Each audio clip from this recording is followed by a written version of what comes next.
సుందరపేట అనే ఒక చిన్న గ్రామం ఉండేది. ఆ గ్రామంలో రామయ్య అనే ఒక పేద రైతు ఉండేవాడు. అతను చాలా మంచివాడు, నిజాయితీపరుడు. అదే గ్రామంలో నారాయణ రెడ్డి అనే భూస్వామి ఉండేవాడు. అతను ధనవంతుడు, కానీ అహంకారంతో నిండినవాడు. ఒకరోజు ఉదయం నారాయణ రెడ్డి తన స్నేహితుల కోసం విందు ఏర్పాటు చేస్తూ ఉంటాడు.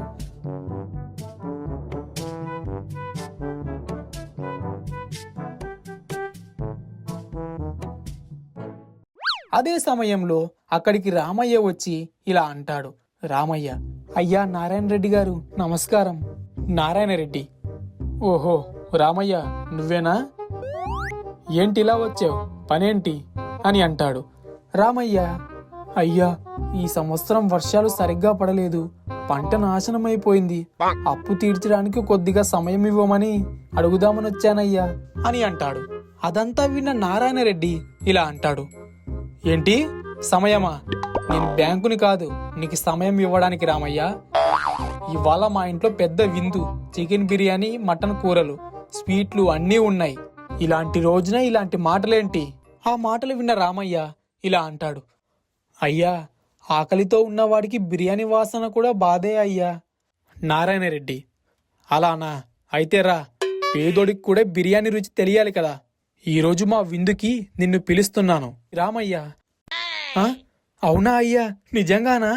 నారాయణ రెడ్డి: అవును, కానీ గుర్తుంచుకో, ఇది దయ కాదు, నా గొప్పతనం అని అంటాడు. తర్వాత ఇద్దరూ కలిసి అక్కడి నుంచి లోపలికి వెళ్తారు. రామయ్యకి తినడానికి ప్లేట్లో బిర్యానీ పెడతాడు. అప్పుడు రామయ్య ప్లేట్లో ఉన్న బిర్యానీని చూస్తూ రామయ్య నారాయణ రెడ్డితో ఇలా అంటాడు. అయ్యా, ఇంత బిర్యానీ మా ఇంట్లో పండగ పూట కూడా చేసుకోమయ్యా. ఆ మాటలు విన్న నారాయణ రెడ్డి ఇలా అంటాడు. అదే భూస్వామి బలం, డబ్బంటే అన్నీ మన దగ్గరే. రామయ్య: డబ్బుంటే అన్నీ వస్తాయేమో, కానీ మనసు ప్రశాంతంగా ఉంటుందా అయ్యా? ఆ మాటలు విన్న నారాయణ రెడ్డి చిరాకుగా ఇలా అంటాడు. బిర్యానీ తినేవాడు నోరు మూసుకొని తినాలి, సామెతలు చెప్పకూడదు. రామయ్య: అయ్యా, ఒక మాట అడగనా? నారాయణ రెడ్డి: అడుగు అని అంటాడు. రామయ్య: ఈ బిర్యానీని నిన్న, నేడు, రేపు ఎప్పుడైనా చేసుకోవచ్చు, తినవచ్చు. నారాయణ రెడ్డి: అదేంటి అలా అంటున్నావు? రామయ్య: కానీ మనం చేసే పనుల ఫలితం రేపు మారిపోతుందయ్యా. ఈరోజు మనం ఎగతాళి చేసిన వాళ్ళే రేపు మనకే సహాయం చేస్తారు. నారాయణ రెడ్డి: అంటే ఇప్పుడు నీవు బిర్యానీ తినవా? రామయ్య: అయ్యా, నాకు ఈ బిర్యానీ అవసరం లేదు, నాకు కావాల్సింది కొద్దిగా మానవత్వం. నారాయణ రెడ్డి: అంటే నా విందును తక్కువ చేస్తున్నావా?